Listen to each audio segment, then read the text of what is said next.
welcome. It is Memorial Day weekend, and you're wearing that stupid shirt. There it is. I have to honor the... Now, yesterday, at the end of the show, Yeah. and what a show it was. I mean, It was phenomenal until I opened the mic, until I cracked my mic. Then it went downhill fast. And by the way, the chocolate-covered pecans, thank you so much for stopping by and dropping them off. Oh, he does. Dude, two of the greatest people going. So thank you. Thank you. They watch the podcast. Thank you so much. Up from Georgia. Good stuff. Oh, great stuff. So thank you so much. Had the privilege of meeting them a couple of times. Just turned out I wasn't in the building when they showed up this time. I think it was in Indiana. So the only thing I remembered in Indiana was John Mellencamp kicking us out of our seats. Mellencamp? I see Mellencamp. He's better. That was my first experience with him. Second experience with him was a better one. We finally found out who you were? Either that or he was so apologetic that he kicked me out of my seat first time around, even though it was labeled ESPN at the time, ESPN Radio 1450. Yeah. No, I see him all the time at Indiana football, but especially at basketball games. Yeah, it was football, I swear. Yeah, I'll see him more at basketball games than I do with football because they're on different levels in football. Yeah, so he's not the same level we are. Yeah. But I'll see him in basketball standing in the corner right next to the team tunnel. So, nice. Yeah. Hey, Hall of Famer. Rock and Roll Hall of Famer. Why do you have Mellencamp Pavilion? That's their indoor. Penn State has Luba Hall. Yep. Indiana has Mellencamp Pavilion. He donated the money for it. So, but yeah. Yesterday, at the end of the show, I gave you 49 good San Francisco seconds, of which you used about 28. Yeah, that's all right. So I want to tell the audience, because you went over all the other times, this is not a bank. No. So you're not. So you did not. I made up for it. No, you did not sit there and earn yourself 21 extra seconds. No, that's quite all right. I just want you to know, and I'm doing that from you, the audience, because they think 49 good San Francisco seconds may be 48 seconds too long. I heard 47 and a half, but 48's fine. That's. I round up. Wish my teachers would always round it up back in the day. So let's start out with 49 good San Francisco seconds. I'll tell you what, I'm just almost same as yesterday. I'm excited with the progress Brock Purdy's making. I think that's the biggest part of it right now. Because of the quarterback competition, you hear a lot about Sam Darnold right now. You're hearing a lot about the improvement of Trey Lance. None of that's going to matter if Brock Purdy's healthy. Like you've got to have him as your top guy. He's earned that right, and if he struggles, then so be it. But he's earned the right to be the number one guy, and football season's getting closer and closer here. Training camp will be opening here in about 2 months. I don't know, Penn State football's 98 days away. 99, 98. Yeah, how about that? So, 98 days to go. DeAndre Hopkins has been released by the Arizona Cardinals. 3 years with them. Remember, it was going to be it was controversial when Bill O'Brien dealt him to Arizona. And it never really worked out there. No, and you thought initially year one when Kyler Murray, year one for Hopkins there, when Kyler Murray really had his best year without question so far, you thought it was going to be a steal for the Cardinals, but it really hasn't worked out at all. But he is going to have his suitors. I don't think there's any question. I think Buffalo's going to be one team that's going to be knocking on the door. I think there's always a chance the Chiefs are going to be knocking on the door. Always a chance those contenders like Philadelphia will be knocking on the door. 49ers probably don't have the cap space, but I think if they did, they can make it work, they would be knocking on the door. I think all of these teams... They'll lose 2 days of OTAs. They'll cheat. Well, they might. The DeBartolo days, they probably would have lost 2 weeks of OTA with some of the stuff they did. Meanwhile, in the Big Ten, longtime University of Iowa athletic director Gary Barta has announced his retirement. He will officially step down on August the 1st. He's been there for 17 years. Only Gene Smith has been at his school, Ohio State, longer. He was the chair of the college football playoff in 20 and 21. That couldn't have been an easy job in those 2 years.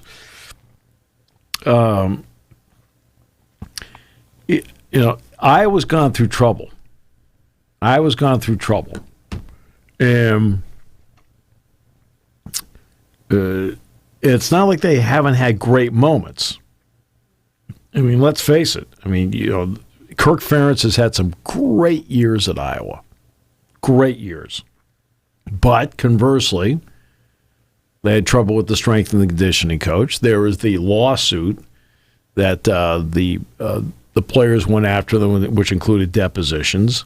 There's now at least one Iowa football player. Right now it's being looked into because of gambling allegations.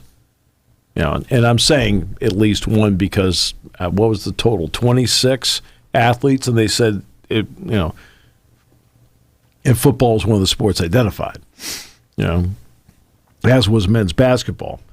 But in men's basketball, Franz won 20 or more games in each of the last 4 years. Women's basketball has this kid, what the heck's her name? Caitlin something. Yeah, that Clark girl. Yeah, Caitlin Clark. Yeah. She's okay. Only had a triple-double here. She played here in Pink Zone Day. But here are the lawsuits, though. I mean, here have been the problems. The problems have been Iowa's had to pay out more than $10 million since 2017. $4 million settlement to a group of black former Iowa football players who sued the university for discrimination. $6.5 million in 2017 over the firing of a former field hockey coach. A former senior athletic director also won $1.4 million in damages for a discrimination lawsuit. Additionally, the school announced this month that it's fully cooperating in a sports wagering investigation that involves 111 individuals. 26 are current student athletes.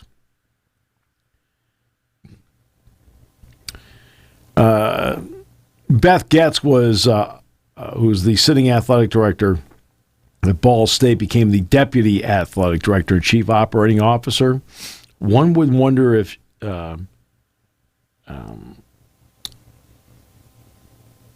one is wondering if whether she's the one that's going to step up and be the next one at Iowa. And I think he also went in and dropped 4 sports.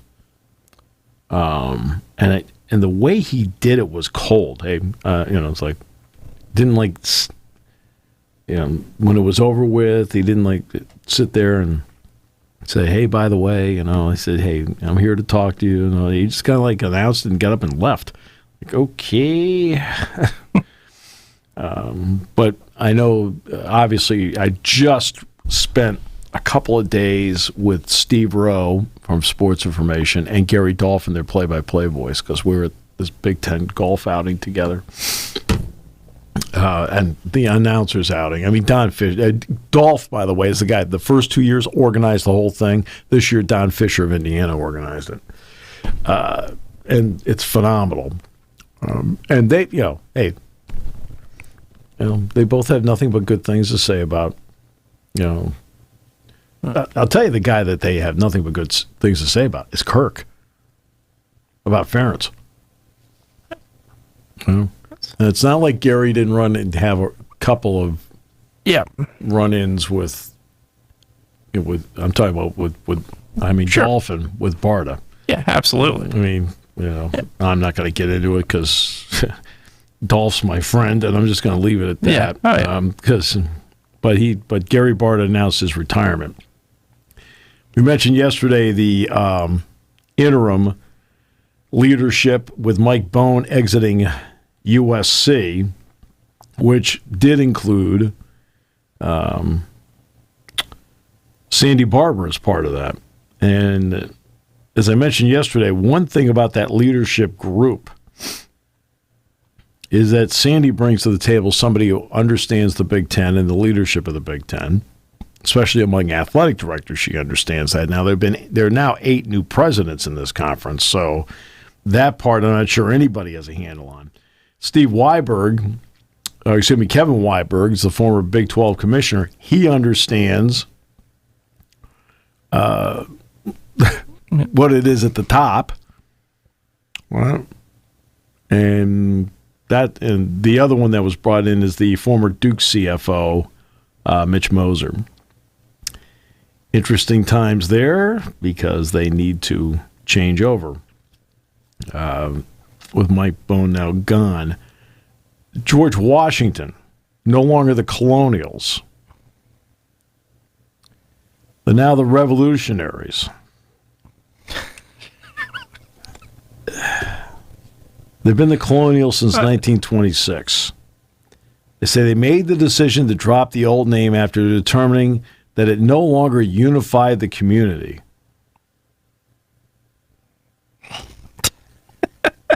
Okay, it's a 5,000-seat arena. It doesn't sell out. So, I mean... Yeah, I don't know what unifying the community is. There were 8,000 different names suggested. Revolutionaries won out over the other final choices of Ambassadors, Blue Fog, and the Sentinels. Oh, Sentinel would be, at least 2 or 3 newspapers have that title, so that would be a little iffy. But yeah, the Blue Fog. Could you imagine that? Now this is George Washington. Yeah. Okay. Yeah. George. They had a perfect nickname, in my opinion. George, the mascot, will stay. Thank goodness. Revolutionaries. I don't understand that one. I don't understand what you needed to change. It's not as if it's an offensive name or something. I would understand it, but it's not my alma mater. It's not mine either. Not mine either. And I was not around for George Washington either. So Calbert Chaney, meanwhile, has been named the new director of player development at Indiana for Mike Woodson. One of the very best to ever play under Coach Knight. Right. So let me give you an idea how good, and I think how underrated, Calbert Chaney was in this conference. He was good. Is he still the all-time leading scorer? Mazzani didn't pass him, right? She did. She did? Okay. She did, but Calbert's the all-time leading scorer in the history of men's basketball, yeah. But yeah, Kelly passed him. Kelly, by the way, is at Georgetown, you know. Yes. She went from Bucknell to Georgetown, Yep. Now, Chaney will not be involved in recruiting, okay? And this is his second. He was on Tom Crean's staff actually 10 years ago. But how good was he when he played? If you are averaging 1.5 points per shot in the NBA, you have beachfront property anywhere in the world you want because you have the money to buy it. In his 4-year career at Indiana, Calbert Chaney averaged 1.5 points a shot. Really? I mean, unbelievable player. Because I remember when Kelly was going after the record, I just kind of, I wanted to at least look up Calbert Chaney just to make sure, like, hey, let's take a closer look at his career to let everybody know the kind of, statistical mountain Kelly was climbing at the time. And I'm looking at him like, because he played against Penn State, so I announced Calbert Chaney's games against Penn State. And he was always good. That was an incredible team. He was always good. Like, this guy's good. Drafted by do I call them the Washington basketball team or the Wizards? They're known as the Wizards. The Wizards, aka the Bullets at that time. But phenomenal player, without question. And when I sat down, I looked at his points, and I looked at the number of shots. I'm like, going, so it takes 12 seconds to do math, for God's sakes. So I just did some quick division. Went, holy mackerel, 1.5 points a shot. That's phenomenal. But he's going to join Indiana. I mean, Mike Woodson's a good coach, by the way. Yeah, there's no doubt. I mean, yeah, absolutely. Mike is in an interesting spot because Mike's 65. I don't know how much longer he wants to coach. No. And he was a guy that coached in the NBA, too, with the Knicks that didn't do a bad job there either. I thought Mike Atlanta. No, North Atlanta. I thought Mike did a great job. No, Mike's a good coach. Yeah. You watch the stuff Indiana runs, they run some really good stuff. Yeah. I mean, really good stuff. And, but yeah, it's going to be interesting to see how that plays out over the next 5 years. You know, whether Mike wants to keep coaching, which he could, or whether he decides that, at a certain point, okay. But, yeah, that's the story there. 1 year extension, by the way, for Jim Larrañaga at Miami. It's also going to be the week coming up. The next few days, you're going to get a series of announcements from players as to whether they're keeping their name in the NBA draft or taking their name out. Now, the announcements will be on Twitter in all likelihood, because it's already started. For example, there's certain there's certain players that have already said that they're pulling their name out. None of them were a surprise when they pulled their name out. But that's the story there. The other interesting part is on the transfer portal.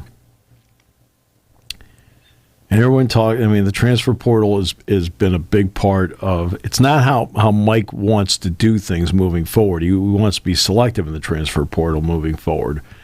But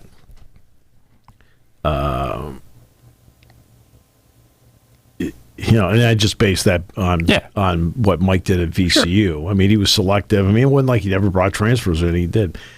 But the vetting of transfers is so important, and this goes back to when Mike was getting the job. When Mike was getting the job, Mike Rhodes, and we knew that if he got the job, he was going to bring his entire staff with him. Now, J.D. Byers was here, was a part of the staff for a day, and then look, his wife's the women's volleyball coach at Virginia Tech. So he went down and he joined the basketball staff there. All right. Yeah. I think everybody on the planet respects that. Yeah. But I said that'll be one of the key points is that they know what Mike Rhodes is looking for, whether it's recruits or transfers, the kind of player, because they've all been together for a long period of time. I think that makes a huge difference. And when it comes to vetting transfers, that's an absolute must. There are a lot of elements to this that are personality based, but also in part academically based. There are some transfers that personality wise, you bring them in and it doesn't mesh, right? Sure. That's why your current players are critical to what's going on. Absolutely. Right? The second part is the academic part. Now, we've talked about the transferring your credits and so forth. And to me, if somebody is in good standing with a solid credit base, you can make a move. They should be eligible. But there are other guys that you wonder when you don't see them end up someplace that it's not just the transfer credits, but did they stop going to class this semester? I'm not kidding about this. I'm not kidding about this. That's a great point. Okay? I'm not kidding about this. Some guys think every once in a while it's a maturity thing. And it doesn't matter if you're 18 or you're 22. You can still have at 18 you're going to be extremely mature, and there's some 18-year-olds that aren't. There's some 22-year-olds who are extremely mature, and there's some that aren't. All right? I'm going to get out of here. I'm going to transfer. And you stop going to class. And guess what? Then all of a sudden you find out you're not in the best academic standing to go someplace. And there have been a couple of guys where that's happened to. I'm not going to get into names. Right. Okay? I can give you two names right away that pretty much is what happened with them. I'm not, leave it at that. Mm-hmm. And there's some guys that they took a long look at here that didn't end up here because the fit wasn't right here. And okay, now when I find out elements like that, my respect for the staff and for Mike in particular goes from here up to here, because that means you're doing what you're doing in your vetting process is for the right reasons, not just points per game and rebounds per game. Right.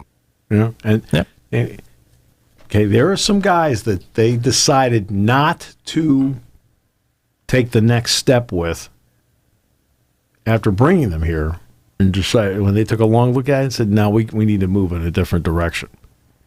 And I'm not going to go into who, what, where, why. That's not right. That's not fair to the individuals. It's also not fair to the institutions they're at now. Okay? But sometimes it just, on a couple levels, doesn't fit. Well, could a couple of people have helped? Maybe. But when you're out there and you're doing this the right way and the right reasons, which is what Mike and these guys, and James is like that too. Sure. I mean they're really selective. Are they going to be perfect? No. Right? You can't be perfect at this thing. But I mean, they emphasize the right things. That's one thing. Being around, I'll shift over to James Franklin here for a moment. When you're around him, the academic part is pushed and pushed and pushed. Okay? This part about sitting in the front row of class, okay? And you see, you'll see the players put out on their Twitter accounts, first day of class, they're sitting in the front. I've had a couple of people say, "Yeah, I wonder where they are when they're senior years." You know what? I've had a couple of football players in my class. You know where the seniors sit? The front row. Right. Yep. Okay. Missing class. Is it optional? No. If the professor makes it optional for a day, which some do. Hey, by the way, it's optional, blah, blah, blah. Is it optional for a football player? No. See, this is how it's run. Yeah. All right? Yep. So in this era where we're talking so often about name, image, and likeness, Right. pay to play, making student athletes employees, these are all different topics of conversation. The football coach here, who went to East Stroudsburg, understood the absolute necessity to get his degree and what it could mean for him moving forward in life. Right. Understands the student-athlete mission. And it's emphasized over and over again. And I see this with Mike and with Mike Rhodes, same thing. And you see this with all the coaches here. But, look at the academic record of the wrestling team. Kale gets up there, go to class. Okay. Yeah. But that's important. And that has not been lost.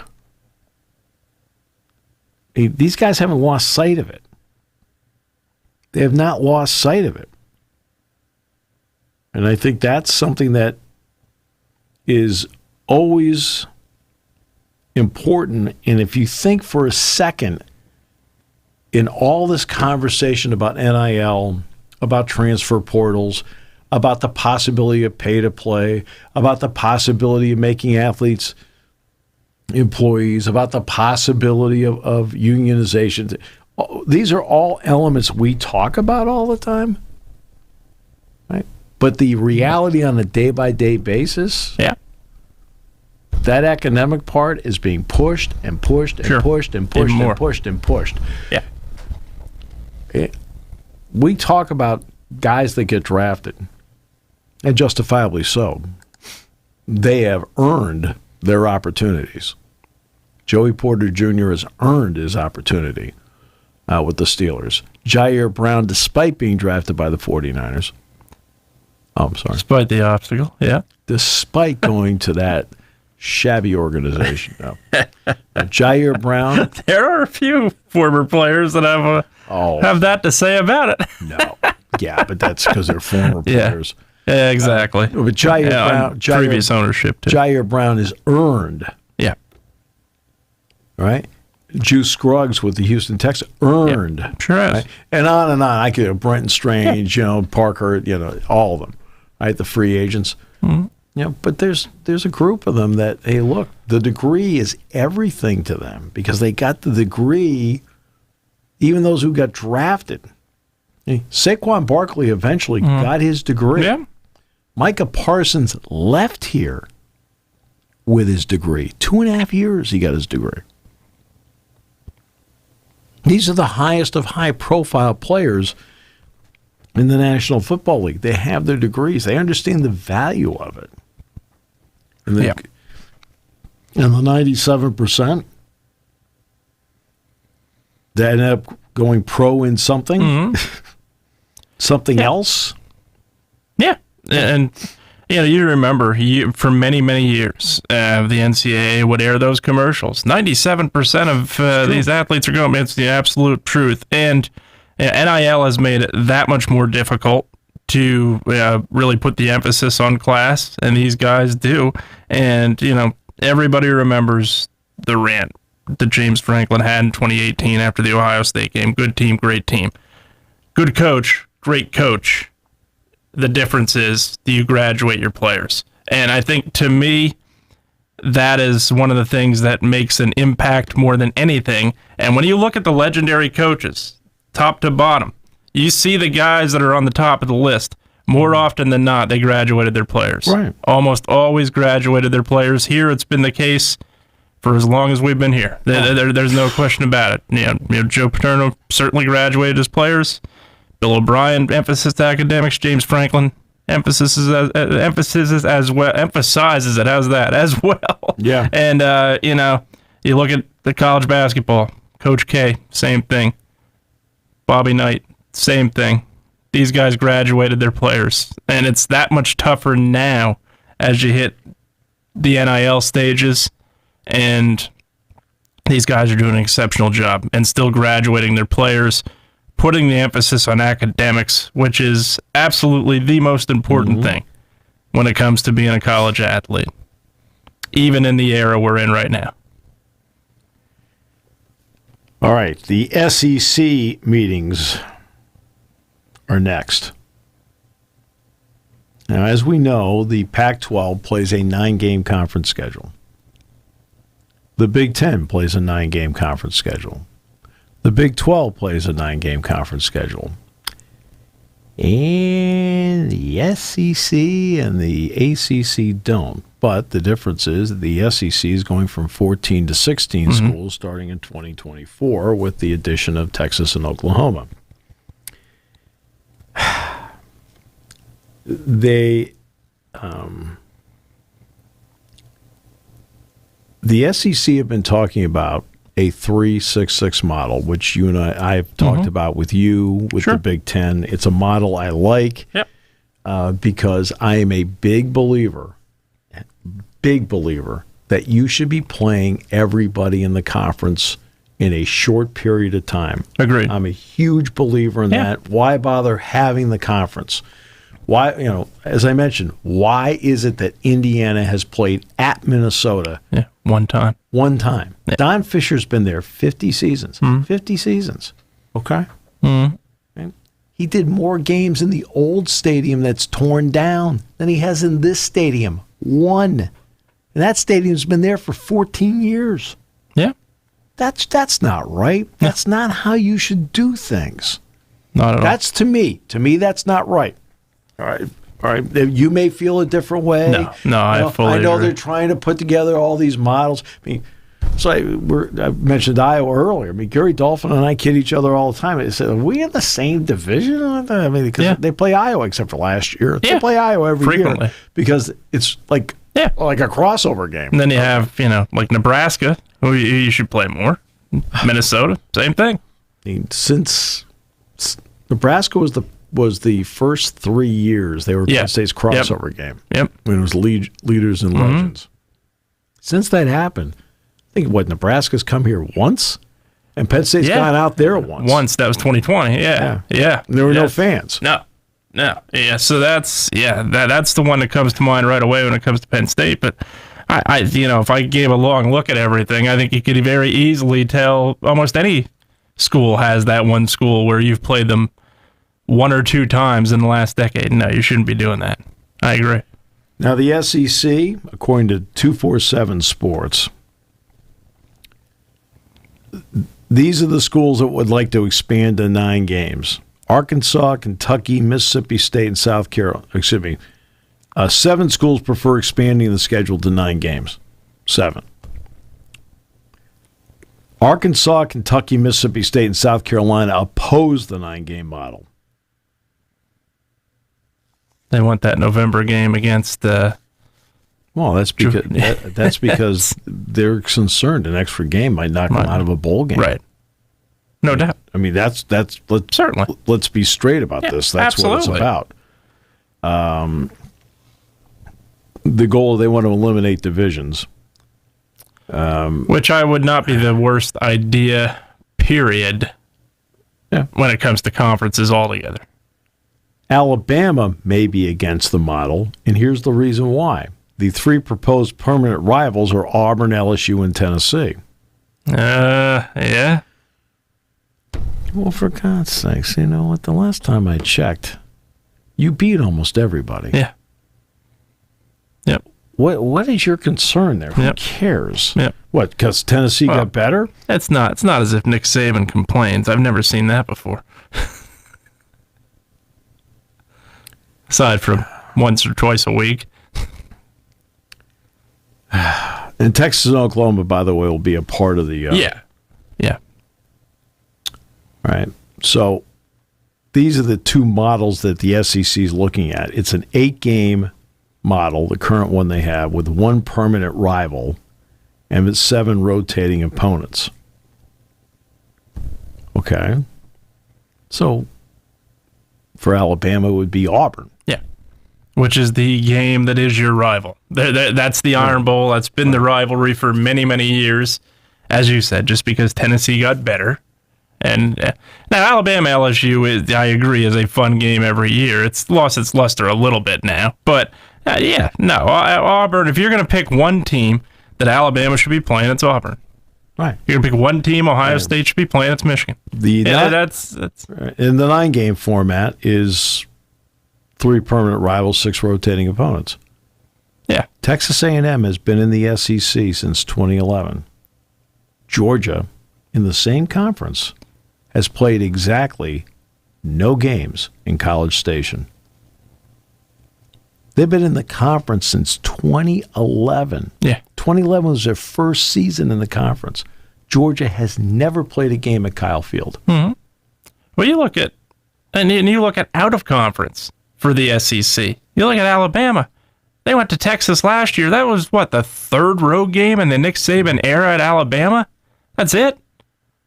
Against 3rd road game against a Division I school, Power 5. Right. Yeah, he's gone on the road before, but no, it's obviously came here, went to Duke, and then you have that game last year with Texas. That's it. Yep. On a school the caliber of Alabama, and look at what Ohio State has done in the Big Ten. How many road trips they've made to Notre Dame, to USC. Was going to go to Washington. Penn State has made the road trips to Jordan. They were going to go to Oregon. Yeah. Remember that? Yeah. Oregon, the game out in Eugene got canceled because of the pandemic. It was a pandemic, yeah. Okay, Oregon came. Penn State's been going places. Yeah. Go on. Yeah, absolutely. They go to Morgantown next year. And that's that's the unbelievable part of this. So if you're opposed to the 9-game conference schedule, then okay, what are you going to do about the other non-conference games? And Alabama can't have that same fear South Carolina has, where, okay, it might knock us out of a bowl game. Alabama's going to be in a bowl game. Alabama's a college football playoff contender, perennial contender every year, so they can't have that concern. Then it comes down to, the SEC not necessarily having that game in November every year where you play Georgia Southern or a school that you hang 75 on. Then it becomes a question of, okay, what are you going to do? And the concern for me becomes you're expanding the playoff now, which is great, which I think it was long overdue. Yep. Now what are you going to do with the non-conference schedule with a lot of these schools? Are they going to beef them up, or are they going to, okay, hey, we can get in the playoffs anyway. Well, what are we going to do? We're going to see these teams again down the road anyway. Well, if they do this, they're going to have payouts. Yeah, oh yeah. To non-conference opponents to leave. So they have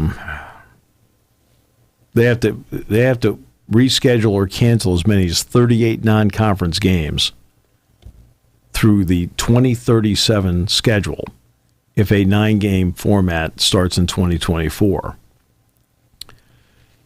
ESPN, which will be the exclusive home for the Southeastern Conference, starting in 2024. Well, the SEC hasn't told them yet how much money ESPN will pay for the additional conference games yet. Now, ESPN is scheduled to pay nearly $1 billion starting next year as part of its deal. Now, evidently they have not provided a final number to the SEC for the proposed additional inventory of Oklahoma and Texas coming in. Again, these are all elements that nobody talks about when they go through, this conference. I'm not going to tell you that stuff. No, but I'm saying, but when they're going through this conference realignment mumbo jumbo, wow, they think it's as easy as, hey, Oregon, how'd you like to go to the Big Ten? Yeah. Great, come on in. Okay, we're all set. No. Okay, guess what? Somebody else comes in. So you always want to do it in even numbers. Okay, so you want to bring in 2. So say you want to bring in, let's do the world famous Oregon-Washington daily double. All right, great. Okay, so now you have additional conference games. Yeah, right. Additional conference games in every sport too. That I think is the one thing that gets overlooked sometimes too. Right. So you're going to do this, right? And it's more mouths to feed, and nobody knows. And the networks may look at you and go, "No, we're not getting any more money." No. Yeah, and then that's why everyone's like, "Let's go to 10 conference games." Going to 10 conference games means that you're hoping the network pays you more money for it. Absolutely, yeah. No, it's not happening. No. Why should ESPN want to do that? They're laying off people left and right. And I keep going back. Not to mention the bids that they've had to put in. I keep going back to the NBA contract, and I keep going back to the college football playoff contract. Sure. Those are 2 behemoths that an all-sports network needs to have. Sure. There are certain elements where it's nice to have. For example, ESPN on Sunday morning is going to be carrying the Grand Prix of Monaco. Okay? Yep. No offense. That is a nice event to have. Okay? The college football playoff is an event need to have. Sure. Okay? Yeah. There's a difference between nice and neat. Yeah. Right? It's a very popular event. The NCAA softball championship. I was going to say those exact things. Very popular. World Series. Yeah. Very popular. Yep. Okay? It's a nice event to have. Yeah. It's a really nice event. It takes up a lot of days. There's a lot of competitions, a lot of live sports. It's well done. It's well played. It's popular. But if you're sitting in the conference room, okay, now let's talk about what we need to have. That's not on the need to have list. The NBA's on the need-to-have list. Yeah. Yep. Okay. Okay. Absolutely. Okay. We're geared up for tomorrow's men's lacrosse Final Four. High noon, Duke, Lincoln Penn Financial State, Field. Link. Yeah. Finally going to put something good in there. Okay. All right. But we're all geared up for it. It's great. Right? It's awesome. Yeah, I'm going to be locked in. Same. Right there. Jeff Tambroni has done a great job with this team. Not a good job. You know, to quote my old friend Bud Tallman, he's done a great job with this team. And he has. Sure. He's a heck of a coach. It's a heck of a team. I like the personality of his team. There's a lot of things about that team I like.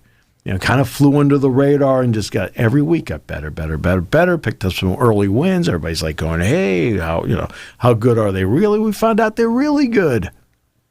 Well, there's only 4 standing. Mm-hmm. So ESPN has it tomorrow.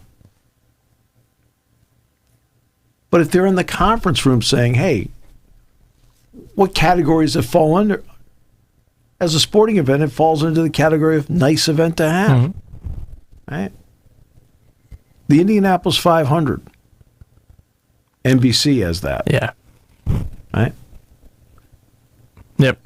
Hey, if you're going to bid for auto racing, you need to have that one. Yes. But the problem is that you have to also carry other ones that a lot of people don't care sure. about. Yeah. And I think that's an issue. Yeah. And you go back, I'd say probably even late 90s, early 2000s, that was a big contract to have. You wanted the auto racing contract. You absolutely wanted. But at this point, no. They have a problem. Yeah, big problem. Big problem. And I believe Pocono has gone from 2 NASCAR races to 1. Down to 1, yeah. And no Indy cars. They had Indy cars at Pocono for many years. Oh, I know. And we did the show. Yeah. We did the show from Pocono. Yeah. Yep. We did the show from Pocono when the Indy cars raced there. Yeah. Had Scott Goodyear on for the entire hour. Yeah. And it's just not. And I think NASCAR, and this is, I think, the critical part of this is where ESPN, I think, does get it.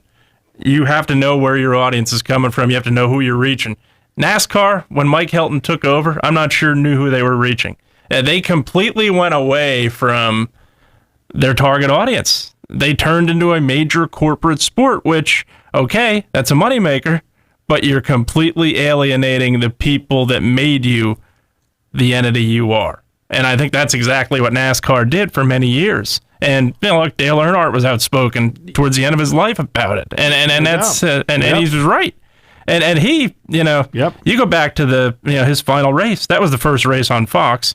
He took jab after jab in those pre-race interviews about Fox. So you're going to see a lot of things you're just not used to seeing on Fox. And look, he was right. That is a sport that to me was the all-American sport for many years. It's not anymore. It's gone away from that. It's now completely gone away from its audience. But going back to the original point, that was a huge contract at that time. Now, no. To me, it's not nowhere near it. That the NASCAR contract. Yep. This is a big auto racing weekend. Sure. Huge. All right. Okay. You've got the Grand Prix of Monte Carlo. Great. Sure. The Indianapolis 500, and then you have the. Is it still the Coca-Cola 600? The World 600, whatever it is. The one that used to be in Charlotte. That's all. That's it's still in Charlotte, right? I think it is. It's in Charlotte. Yeah, I think it's still 600. In Charlotte. But so Sunday's the biggest. Whatever 600. It's the biggest racing day of the year. Sure. Right. But okay, it's a big weekend. It's a big deal. Right. In fact, my good friend Rob Blackman, who's the play-by-play voice of Purdue, just spent good portion of Tuesday with Rob. Okay. He's working the pits on IndyCar on radio, on Sirius XM. I mean, he'll be the pit reporter. This is 6th year he's done it. I'm like, I says, that's unbelievable. I mean, I've heard Rob do it. I said, I told Rob, I said, you're terrific at it. But that's it. Literally. Okay. Where do they race next? Anybody know? No. Okay. NASCAR. Nope. Anybody know where they race next? No. Nope. It's just like the PGA Championship was played. Okay? They're going to Colonial next. I guess. Is that where they are now? I think so. Okay. Believe so. Which is the Ben Hogan tournament. Ben Hogan, yeah. Okay. But it's gotten to the point where, okay, I've got to have the NBA is a must-have. Sure. If you're ESPN. Yep.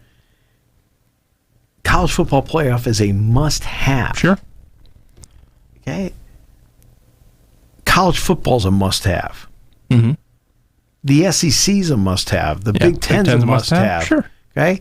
Now we're getting into, no offense to anybody else. Okay, those are the two must-haves. Okay. Now, good to have ACC, Big 12. Yeah. And it'd be nice to have the Pac-12.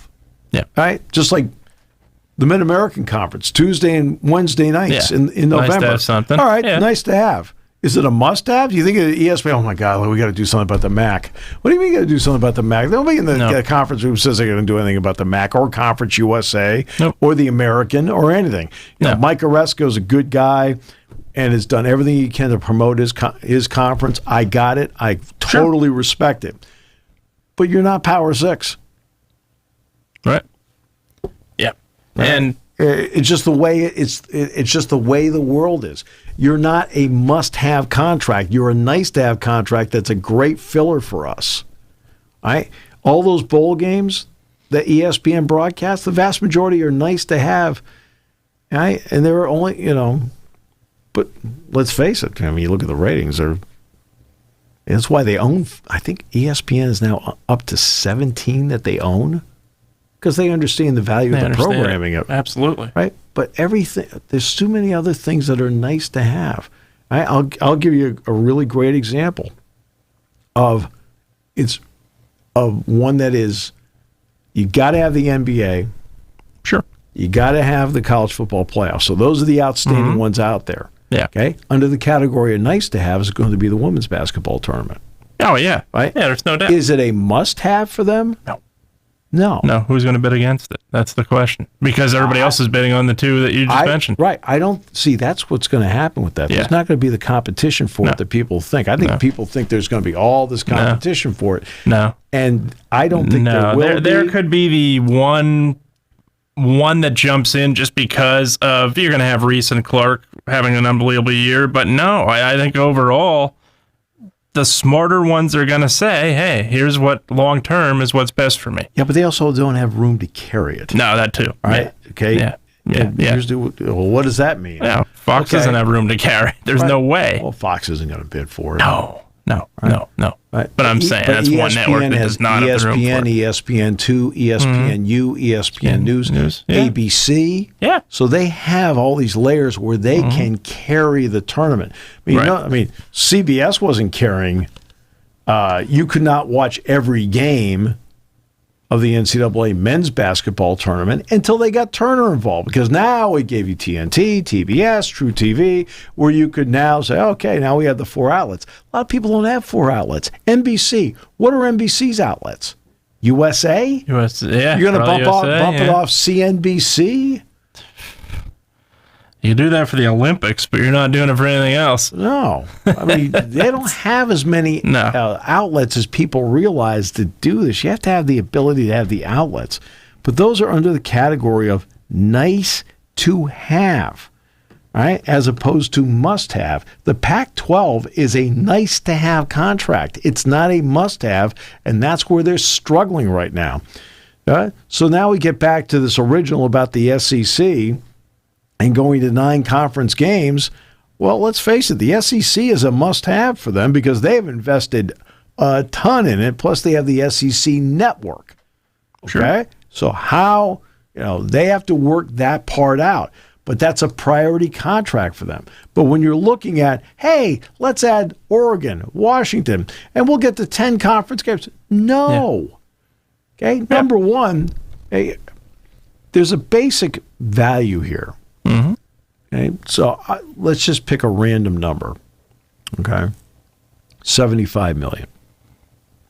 So let's just say every school in the SEC is going to get $75 million. This contract, by the way, with ESPN was actually negotiated in 2020. 2020. Yeah. Okay. So Texas and Oklahoma aren't a part of the conversation at that point. Okay. So Do Texas and Oklahoma each bring $75 million in value per year to the SEC? They do. They do, probably, when you combine every sport. I think they do, yeah. Just in football, they do. Yeah, they probably would. Yep. Absolutely, they do. Yep. Gigantic names, the whole thing. Like, brands, they bring $75 million each in value right to the table. So you're ESPN like, hey, this is good for us. We love it. Yeah. All right. Do USC and UCLA bring $75 million each in value? Yeah. Yeah. Especially USC. I was going to say USC, especially. But in combo, fine. Yeah. All right. Do Oregon and Washington? I don't think so. No. No. No, I think... Okay, do Florida State and Clemson? No. Nope. And I think that is probably... Clemson obviously is going to be one to watch, but I think the other school you just named is going to be one to watch. I think that's going to be one that is going to want... Yeah, Florida State is absolutely going to be one of those schools that is going to be the hot topic for, they're going to the Big Ten, they're going to the SEC. That's going to be the next school, but... How? How? Exactly. That's the point I'm going to. How are you going to move? And, what does it... Now, Florida State in 1993, 1994, would they bring in $75 million? Oh, yeah. Now, I don't think so. Absolutely not. You can't bring You've lost its identity. You cannot bring in an entity that makes the pie smaller for everybody. For everybody else. Yeah.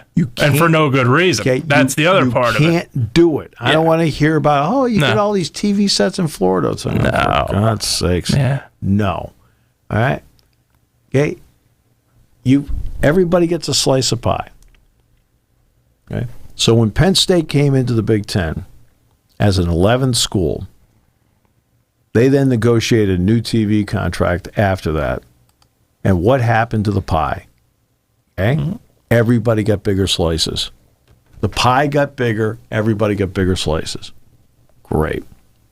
When they brought in Nebraska, that ensured a Big Ten football championship game, which, of course, meant a separate contract, and everybody got bigger slices of the pie. Okay.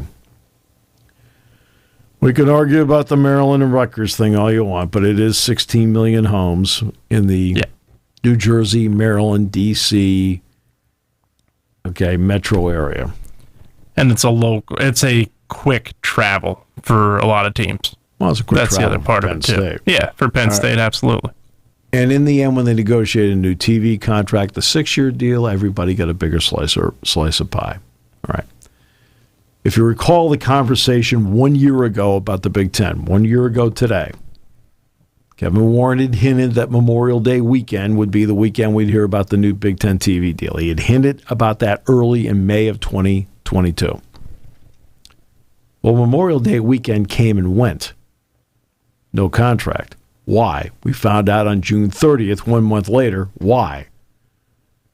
Because USC had made phone calls to Fox and said, hey, is there any opening in the Big Ten for us? And yes, I made my statement correctly.